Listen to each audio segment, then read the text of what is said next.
เด็กแนวครับเด็กแนวแนวเนื้อเด็กที่แม่ ไอเจนคือเด็กแนว คนเรารู้ว่าตัวเองได้ก็ต้องคุยกับคนบ้าคนบ้าเป็นที่เสือพูด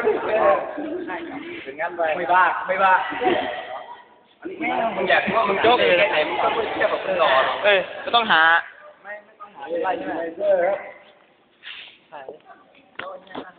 เวลาเราดูเนี่ย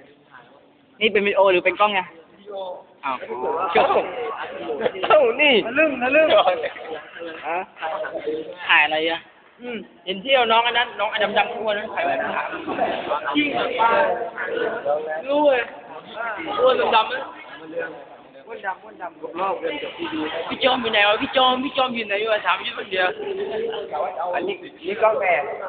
กล้องเนี่ย ว่ากล้องไหนเฮ้ยมาทำเครื่องหมายนี่ยาวหลับเลยกล้องมาเดี๋ยวอยาก หน้าคะแนน ของปีเรื่องต่อ